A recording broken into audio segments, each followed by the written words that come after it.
الحمد لله رب العالمين والصلاة والسلام عليك يا خاتم الأنبياء والمرسلين أما بعد فأعوذ بالله من الشيطان الرجيم بسم الله الرحمن الرحيم احیاء العلوم کا باب نمبر 1 ہم نے پچھلے درس میں مکمل کیا تھا۔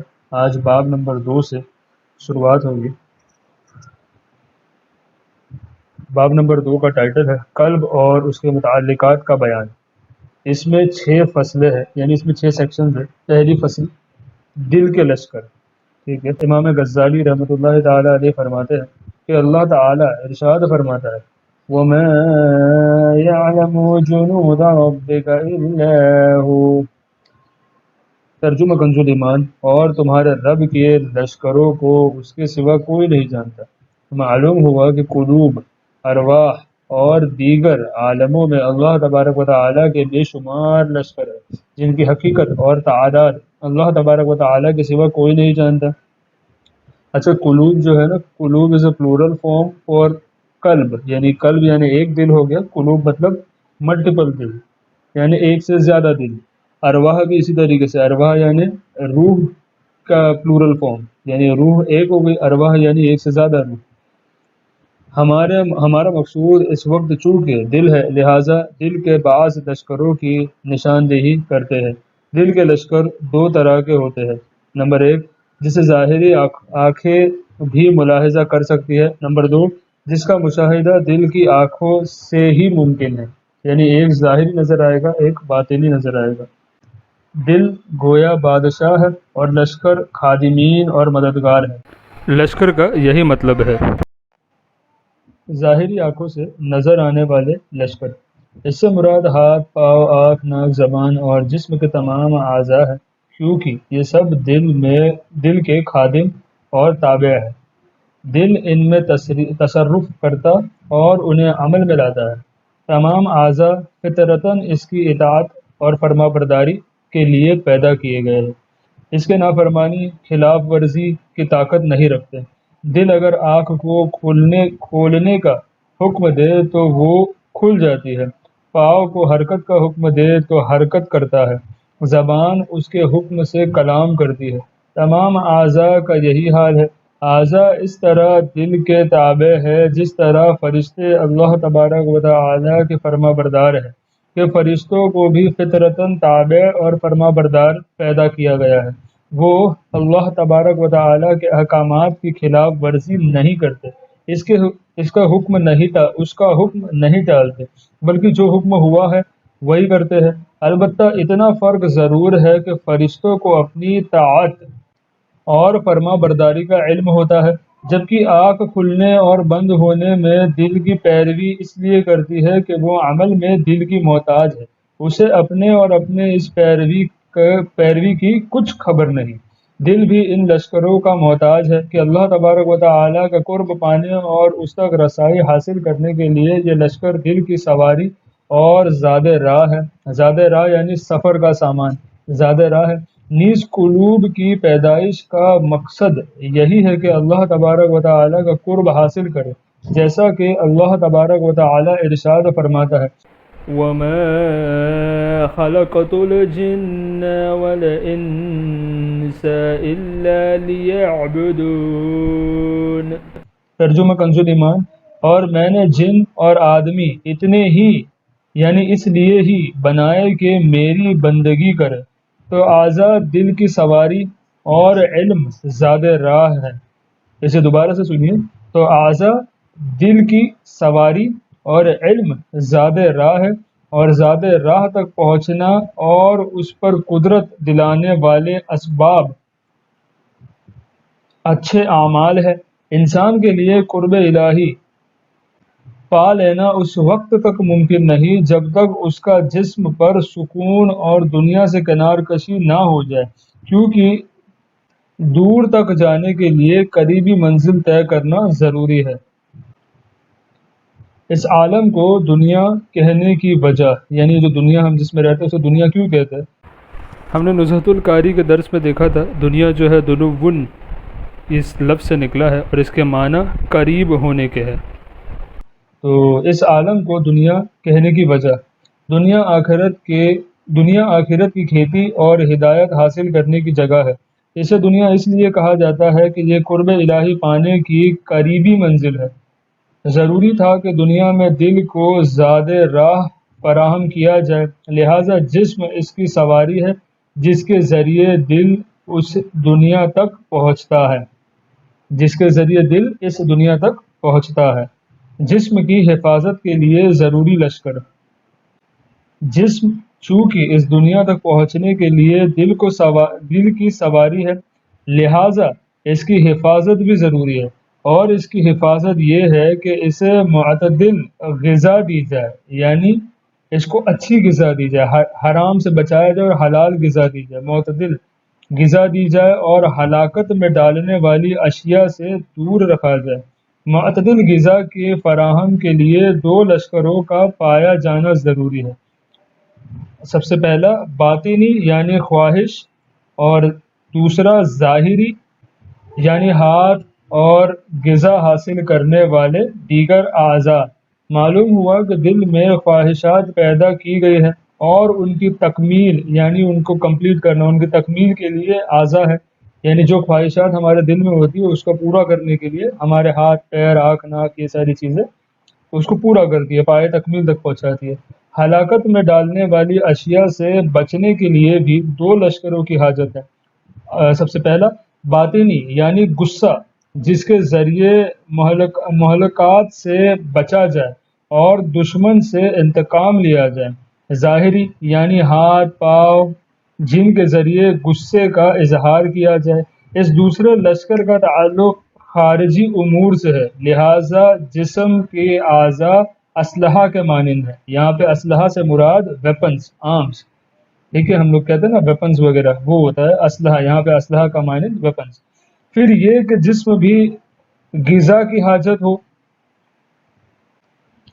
پھر یہ کہ جسے بھی غذا کی حاجت ہو اس کے لیے یہ لشکر یعنی خواہش، نفس اور اعضاء اس وقت تک قابل نفع نہیں جب تک اس غذا کی پہچان نہ ہو۔ پس غذا کی پہچان کے لیے مزید دو لشکروں کی حاجت ہے۔ پہلا باطنی یعنی دیکھنے، سننے، سونگھنے، چھونے اور چکھنے کی قوت۔ دوسرا ظاہری یعنی آنکھ، کان، ناک اور دیگر اعضاء۔ ان کی حاجت اور ان کی حکمتیں اس قدر ہے کہ تفصیل سے بیان کی جائے تو کئی جلدیں ان کا احاطہ نہیں کر سکتی۔ البتہ ہم نے شکر کے بیان میں اس کی چند آسان حکمتیں بیان کی ہے، اس پر اکتفا کرنا مناسب ہے۔ دل کے باطنی لشکروں کی اقسام۔ دل کے تمام باطنی لشکر تین قسموں میں منحصر ہے۔ نمبر 1، ابھارنے اور رغبت دلانے والی، رغبت یعنی نزدیکی، محبت دلانے والی، ابھارنے اور رغبت دلانے والی قوت، چاہے وہ حصول نفع کی طرف رغبت دلائے، جیسا خواہش یا نقصان دہ شے کو دور کرنے پر ابھارے، جیسے غصہ، اسے ارادہ کہتے ہیں۔ نفع یعنی فائدہ، نفع حاصل کرنے یا نقصان دہ شے کو دور کرنے کے لیے اعضاء کو حرکت دینے والی قوت، اسے قدرت کہتے ہیں۔ سب سے پہلے تو ارادہ ہو گیا، اب اس کے اوپر ہم نے طاقت ہمیں حاصل ہوئی، اسے قدرت کہتے ہیں۔ یہ قوت بالعموم تمام اعضاء اور خصوصاً پٹھوں اور جوڑوں میں ہوتی ہے۔ نمبر 3، اشیاء کی پہچان کرنے والی قوت، مثلا دیکھنا، سننا، سونگھنا، چکھنا اور چھونے کی قوت۔ یہ مخصوص اعضاء میں پائی جاتی ہے، اسے علم اور ادراک کہتے ہیں۔ ہر باطنی لشکر کے ساتھ ظاہری لشکر بھی ہوتا ہے۔ چربی، گوشت، پٹھے، خون اور ہڈی سے مراکبہ اعضاء ان باطنی لشکروں کے لیے بطور آلہ بنائے گئے ہیں۔ آلہ یعنی ذریعہ بنائے گئے ہیں، ٹھیک ہے، آلہ بنائے گئے ہیں۔ مثلا پکڑنے کی قوت انگلیوں میں رکھی گئی ہے اور دیکھنے کی قوت آنکھوں میں رکھی گئی ہے۔ یوں ہی تمام اعضاء کا نظام ہے۔ ظاہری اور باطنی حواس خمسہ۔ ہم ظاہری لشکر یعنی اعضاء کے بارے میں گفتگو نہیں کریں گے کیونکہ ان کے تعلق ظاہر دنیا سے ہے۔ البتہ ہمارا موضوع دکھائی نہ دینے والی باطنی لشکر ہے جو دل کی مددگار ہے۔ یہ وہی تیسری قسم ہے جو اشیاء کی پہچان کراتی ہے۔ اس کے مزید دو قسمیں ہیں۔ نمبر ایک، بعض وہ قوتیں ہیں جن کا ٹھکانہ جسم کے ظاہری اعضاء میں جن کا ٹھکانہ ظاہری اعضاء ہے، انہیں ظاہری حواس خمسہ کہتے ہیں، مثلا سننا، دیکھنا، سونگھنا، چھونا، چکھنا۔ دوسرا، بعض وہ ہے جن کا ٹھکانہ جسم کے باطنی حصے یعنی دماغ ہے۔ یہ بھی پانچ قوتیں ہیں، کیونکہ انسان جب کوئی چیز دیکھنے کے بعد اپنی آنکھیں بند کرتا ہے تو اس کے ذہن میں اس کی صورت بن جاتی ہے، اسے خیال کہتے ہیں۔ پھر وہ صورت دیگر اشیاء کی طرح بعض اوقات انسان کے ذہن میں نقش ہو جاتی ہے، اسے حافظہ کہتے ہیں۔ پھر انسان ذہن میں محفوظ ان اشیاء میں بعض اوقات غور و فکر کرتا ہے اور ان کے ذریعے بعض بھول گئی چیزوں کو یا بھولی ہوئی اشیاء دوبارہ یاد کر لیتا ہے، پھر انہیں بھی دیگر اشیاء کی طرح اپنے ذہن میں محفوظ کر لیتا ہے، اسے حصے مشترک کہتے ہیں۔ معلوم ہوا کہ باطنی حواس خمسہ بھی ہے، یعنی حصے مشترک، خیال، غور و فکر، یاد اور حافظہ۔ اگر اللہ تبارک و تعالی یہ باطنی قوتیں پیدا نہ فرماتا تو دماغ بھی ان سے خالی ہوتا، جیسا کہ جسم کے ظاہری اعضاء یعنی ہاتھ، پاؤں وغیرہ ان باتوں سے خالی ہے۔ پس یہ قوتیں اور ان کا ٹھکانہ دونوں باطنی لشکر ہے۔ دل کے لشکر کی اقسام عام لوگوں کو سمجھانے کے لیے مثالوں کا بیان کرنا ضروری ہے، جس سے یہ بحث خاص طویل ہو جائے گی، جبکہ حقیقتاً اس طرح کی مباحث سے علم والوں کو فائدہ پہنچانا مقصود ہوتا ہے، لیکن ہم عام لوگوں کے لیے انہیں مثالوں کے ذریعے بیان کریں گے تاکہ ان کے لیے سمجھنا کچھ آسان ہو۔ دوسری فصل، دل کے باطنی لشکر اور اس کی مثالیں۔ جان لیجئے کہ دو لشکر یعنی غصہ اور خواہش بعض اوقات دل کی بھرپور اطاعت کرتے ہیں، جس سے دل کو اپنا مطلوب یعنی قرب الہی پانے میں مدد ملتی ہے، اور راہ آخرت میں ان دونوں کی طرف سے دل کو اچھی رفاقت حاصل ہوتی ہے۔ کبھی یہ دونوں انتہائی باغی اور سرکش ہو جاتے ہیں، حتیٰ کہ خود مالک بن جاتے ہیں اور دل کو غلام بنا دیتے ہیں۔ یہ صورت دل کے لیے ہلاکت اور ابدی سعادت یعنی بندے کی جو سعادت ہوتی ہے نا، وہ ابدی سعادت تک پہنچنے والے سفر سے محرومی کا باعث ہے۔ دل کے اور بھی لشکر ہے، مثلا علم اور حکمت اور غور و فکر، ان قریب ان کی وضاحت بھی کی جائے گی۔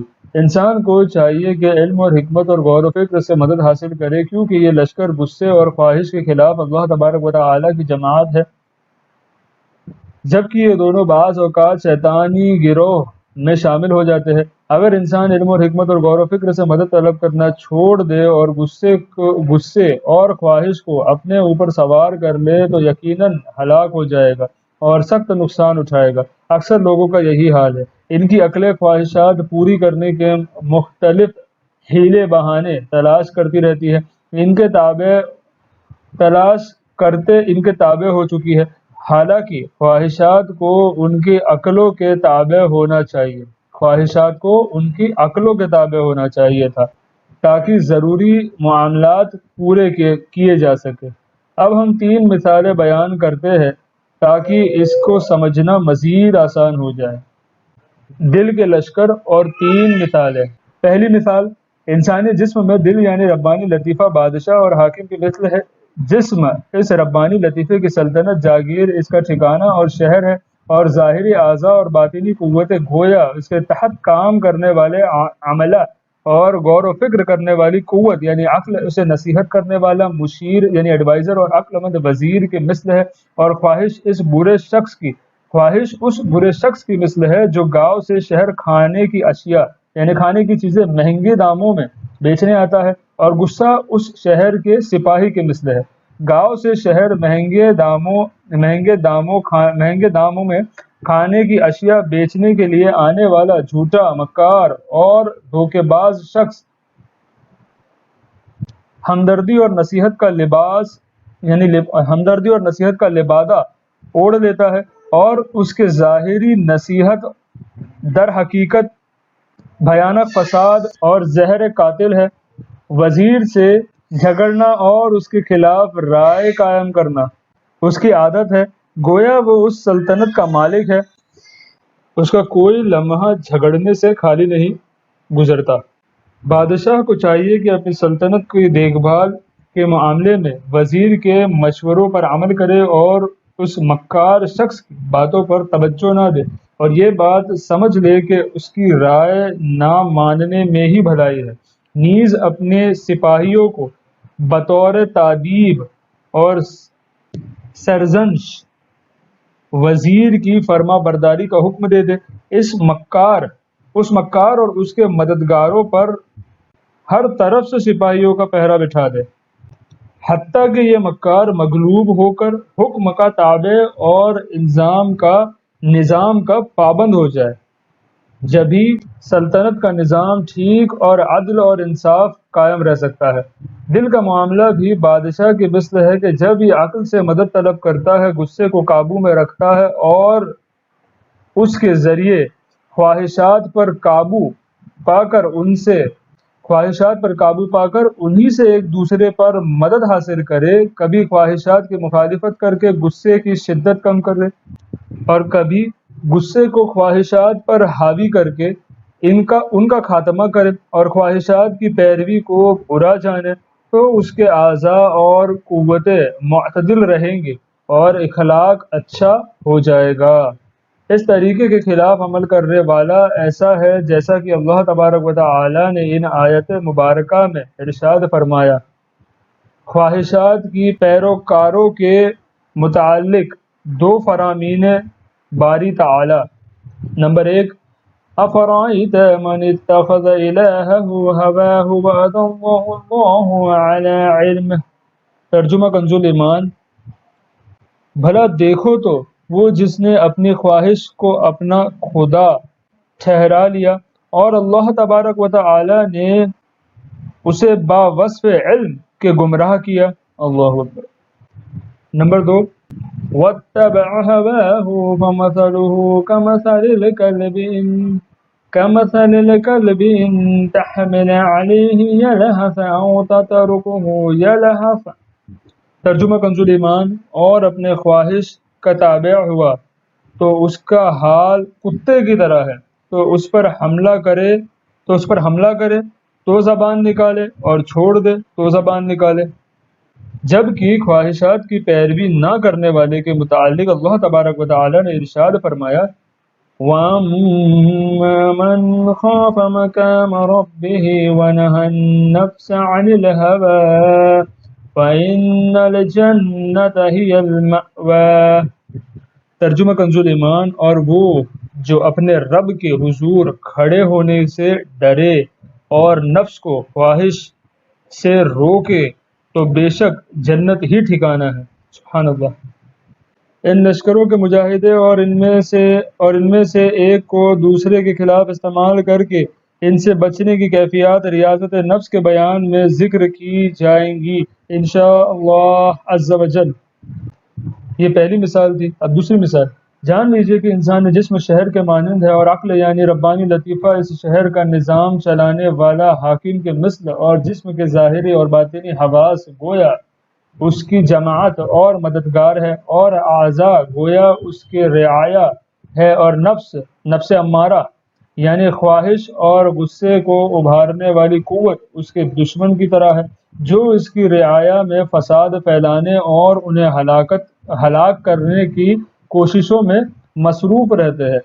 گویا انسان کا جسم قلعے اور سرحد کے مانند، جبکہ دل یعنی ربانی لطیفہ اس کا محافظ ہے۔ اگر وہ اپنے دشمن سے جہاد کرے، اسے بری طرح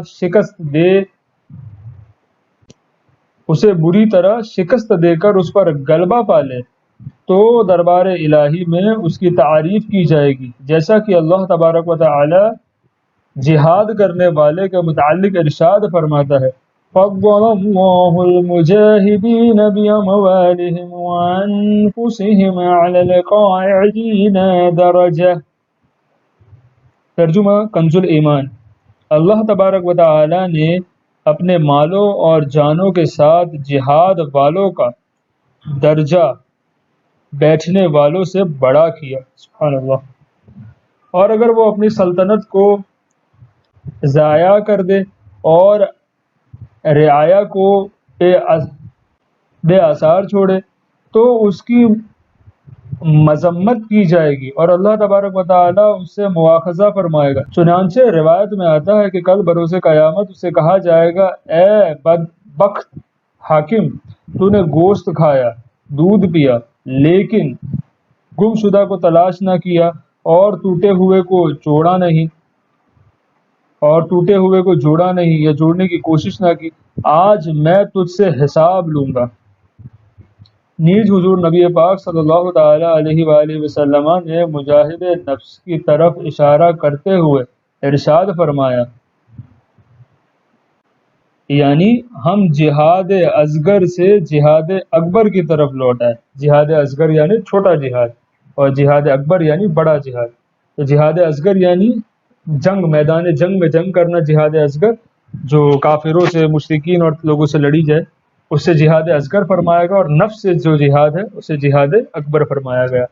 تیسری مثال، عقل کی مثال شکار کرنے والے گھڑ سوار کی سی ہے۔ خواہش گھوڑے اور غصہ کتے کی طرح ہے۔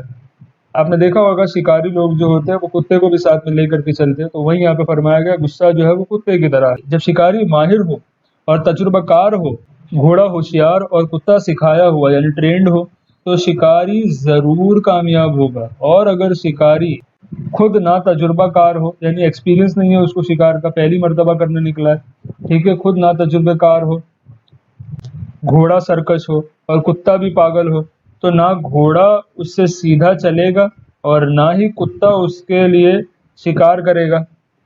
ایسی صورت میں شکار کرنا تو ممکن نہیں، ہاں ہلاکت کے امکانات ضرور ہے۔ نہ تجربہ کار شکاری ہونا انسان میں حکمت اور بصیرت کی کمی اور جہالت کی مثال ہے، اور گھوڑے کا سرکش ہونا انسانی خواہشات کے حد سے بڑھ جانے کی مثال ہے، خصوصاً پیٹ اور شرمگاہ کی خواہش کا بڑھ جانا، اور کتے کا پاگل ہونا غصہ زیادہ ہونے کی مثال ہے۔ ہم اللہ تبارک و تعالی کی رحمت سے اچھی توفیق کا سوال کرتے ہیں، آمین۔ تیسری فصل، انسانی دل کی خصوصیات۔ جان لیجئے کہ دل کے متعلق اب تک ہم نے جو کچھ ذکر کیا ہے، ان نعمتوں سے اللہ تبارک و تعالی نے انسان کے ساتھ ساتھ حیوانات کو بھی نوازا ہے۔ مثلاً خواہش، غصہ ظاہری اور باطنی حواس حیوانات میں بھی پائے جاتے ہیں۔ یہی وجہ ہے کہ بکری جب بھیڑیے کو دیکھتی ہے تو اپنے دل کے ذریعے اس کی دشمنی کو جان لیتی ہے اور بھاگ جاتی ہے۔ اس کو باطنی ادراک کہتے ہیں۔ اب ہم انسانی قلب کے خصوصیات ذکر کریں گے جن کے سبب انسان کو شرف اور فضیلت حاصل ہے، اور انہی کی وجہ سے یہ اللہ تبارک و تعالی کا قرب پانے کی صلاحیت رکھتا ہے۔ ان خصوصیات سے مراد علم اور ارادہ ہے۔ علم، اس سے مراد دنیاوی، اخروی اور عقل سے تعلق رکھنے والے معاملات کا علم ہے۔ ان کے تعلق حواس سے نہیں بلکہ یہ عقل کا خاصہ ہے۔ یہی وجہ ہے کہ حیوانات ان کے علوم کی صلاحیت نہیں رکھتے۔ صرف انسان ہی عقل کی بدولت یہ سمجھ سکتا ہے کہ ایک شخص کا ایک ہی حالت میں دو جگہوں پر پایا جانا ممکن نہیں، اور اس کا یہ فیصلہ تمام انسانوں کے متعلق ہوگا، اگرچہ اس نے دنیا کے چند افراد دیکھے ہیں۔ پس ثابت ہوا کہ عقل کا حکم حس سے بڑھ کر ہے۔ جب آپ نے اس مثال کے ذریعے عقل اور حس کے فرق کو جان لیا تو نظری یعنی غور و فکر کے ذریعے حاصل ہونے والے علوم میں یہ فرق اور زیادہ واضح ہو جائے گا۔ ارادہ، انسان جب کسی چیز کے انجام اور اس میں موجود اچھائی کو جان لیتا ہے تو انسان کے اندر اس اچھائی اور اس تک پہنچنے والے اسباب کے حصول کا شوق پیدا ہو جاتا ہے، اور انسان اس کا ارادہ کر لیتا ہے۔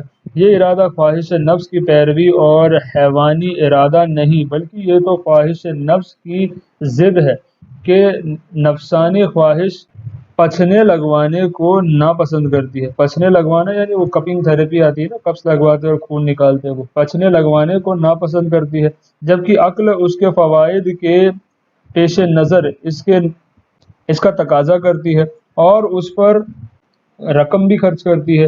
یوں ہی خواہش نفس بیماری کے وقت ذائقہ دار کھانوں کی طرف مائل ہوتی ہے، لیکن عقل مند شخص ان سے دور رہتا ہے، اور یہ دوری خواہش نفس کا نہیں بلکہ عقل کا تقاضا ہے۔ اگر اللہ تبارک و تعالی انجام سے آگاہ کرنے والی عقل کے ساتھ اس کے تقاضے کے مطابق اعضاء کو حرکت دینے والے باعث یعنی ارادہ کو پیدا نہ فرماتا تو عقل کی تخلیق کا مقصد فوت ہو جاتا۔ یعنی عقل تو ہوتی لیکن ارادہ نہیں ہوتا، تو آپ ارادہ بناتے ہی نہیں تو کر ہی نہیں پاتے، تو عقل اور ارادہ یہ دونوں جو ہے ساتھ ساتھ چلیں گے۔ معلوم ہوا کہ علم اور ارادہ انسانی دل کی ایسی خصوصیات ہے جو اسے تمام جانداروں سے ممتاز کرتی ہے، بلکہ بچہ بھی ابتداً ان سے محروم ہوتا ہے۔ بلغت کے بعد اس میں یہ دونوں چیزیں پیدا ہوتی ہے، البتہ خواہش، غصہ اور ظاہری اور باطنی حواس بچے میں بھی پائے جاتے ہیں۔ پھر ان کے حصول کے سلسلے میں بچہ دو درجوں سے گزرتا ہے۔ حصول علم کے سلسلے میں بچوں کے دو درجوں سے گزرتا ہے، تو دو درجے۔ پہلا درجہ یہ ہے کہ بچہ تمام بدیہی علوم، بدیہی یعنی ظاہر، اپیرنٹ، ٹھیک ہے، بدیہی علوم کو جاننے لگے، مثلا محال کو محال اور ممکن کو ممکن سمجھے۔ اس صورت میں اسے علوم نظریہ کا علم اگرچہ حاصل نہ ہوگا لیکن اسے حاصل کرنے کے قریب ہو جائے گا۔ اس قوت علوم نظریہ کے حوالے سے اس بچے کی حالت اس شخص کی طرح ہوگی جو کتابت کا طریقہ نہ جانتا ہو لیکن قلم اور حروف سے واقف ہو، کیونکہ یہ بھی کتابت کرنے کے قریب ہے اگرچہ ابھی تک کی نہیں۔ دوسرا درجہ یہ ہے کہ بچہ تجربہ اور غور و فکر کے ذریعے اپنے اندر علوم نظری حاصل کرنے کی صلاحیت پیدا کر لے۔ اس صورت میں یہ علم اس کے پاس خزانے کی مثل ہوگا، جب چاہے اس کی طرف لوٹ جائے۔ اس وقت بچے کی حالت ماہر کاتب کی سی ہے، ٹھیک ہے، یعنی ایک ماہر کاتب کی طرح ہوگا، کیونکہ اگرچہ وہ فی الوقت کتابت نہ بھی کرتا ہو یا نہ بھی کر رہا ہو لیکن اس پر قدرت ہونے کی وجہ سے اسے کاتب ہی کہا جائے گا۔ علم کا یہ درجہ انسانیت کا اعلیٰ ترین درجہ ہے، لیکن اس درجے کے بے شمار مراتب ہیں، یعنی ملٹیپل، بہت سارے لیولز ہیں اس کے۔ معلومات کی کثرت اور قلت، اعلیٰ اور ادنیٰ، اور معلومات حاصل کرنے کے طریقے مختلف ہونے کے اعتبار سے اس درجے میں لوگوں کے مرتبے بھی مختلف ہیں۔ بعض حضرات الہام الہی اور کشف کے ذریعے فی الفور علم حاصل کر لیتے ہیں، یعنی پل بھر میں علم حاصل کر لیتے ہیں، اور بعض درس اور تدریس کے ذریعے حاصل کرتے رہتے ہیں۔ یوں ہی بعض لوگ جلد علم حاصل کر لیتے ہیں اور بعض لوگ دیر سے علم حاصل کرتے ہیں۔ ان تمام صورتوں کے پیش نظر انبیاء، اولیاء، حکماء، علماء کے مختلف درجے ہیں۔ حقیقتاً اس درجے میں بلندی کی کوئی حد نہیں، کیونکہ اللہ تبارک و تعالیٰ کے معلومات لامحدود ہے، لیکن اللہ تبارک و تعالیٰ کے نزدیک سب سے بلند مرتبہ انبیاء علیہ السلام کا ہے، جنہیں کسی مشقت اور سیکھے بغیر کشف کے ذریعے لمحے بھر میں تمام یا اکثر حقائق کا علم عطا فرما دیا جاتا ہے۔ اس سعادت یعنی علم کی بدولت بندہ اللہ تبارک و تعالیٰ کی ذات اور صفات کے قریب ہوتا ہے۔ خبردار، مکان اور مسافات کا قرب اللہ تبارک و تعالیٰ کے لیے متصور نہیں۔ قرب خدا بندی کے بلند ترین درجات سالکین یعنی راہ آخرت کے مسافروں کی منزلیں ہیں، جنہیں شمار کرنا ممکن نہیں۔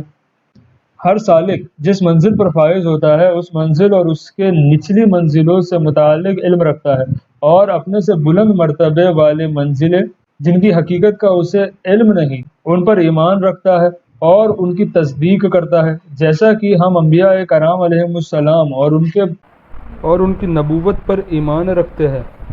اور ان کی تصدیق کرتے ہیں، حالانکہ ہم نبی اور نبوت کی حقیقت کو نہیں جانتے، جیسے ماں کے پیٹ میں موجود بچہ دودھ پیتے بچے کی حالت سے واقف نہیں، اور دودھ پیتا بچہ بدیہیات کا علم رکھنے والے کی حالت سے واقف نہیں، اور بدیہیات کا علم رکھنے والا نظری علم رکھنے والے کے متعلق نہیں جانتا کہ اسے کتنا علم ہے۔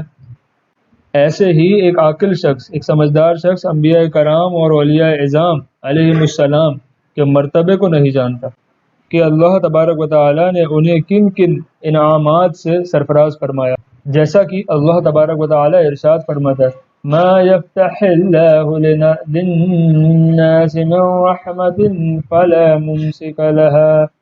ترجمہ کنز ایمان، اللہ تعالی جو رحمت لوگوں کے لیے کھولے اس کا کوئی روکنے والا نہیں۔ یہ رحمت چونکہ اللہ تبارک و تعالی کے جود و کرم کا فیضان ہے، لہذا کسی کے لیے اس کی ممانعت نہیں، لیکن اس کا ظہور انہی دلوں پر ہوتا ہے جو اس کی رحمت اور جود و کرم کے طلبگار ہوتے ہیں، جیسا کہ سرکار مدینہ رحمت قلب و سینہ صلی اللہ تعالی علیہ وآلہ وسلم کا فرمان عالی شان ہے، یعنی اے لوگو، بلا شبہ تمہاری زندگی میں اللہ تبارک و تعالی کے انوار اور تجلیات ہیں، لہٰذا ان کے طلبگار رہو۔ اللہ تبارک و تعالی کے انوار اور تجلیات طلب کرنے سے مراد یہ ہے کہ انسان برے اخلاق کی وجہ سے دل پر جم جانے والی کدورت اور گندگی کو دور کرے اور اسے خوب پاک کرے۔ اس کا بیان عن قریب آئے گا۔ آج کے لیے درس یہیں تک، جو آپ لوگوں نے سنا اس پر انشاءاللہ تعالی عمل کرنے کی کوشش کرے، اپنے دوست احباب رشتہ دار اعزاء اقربا تک پہنچانے کی کوشش کرے، انشاءاللہ آپ کو بھی اس کا ثواب حاصل ہوگا۔ السلام علیکم ورحمۃ اللہ تعالی وبرکاتہ۔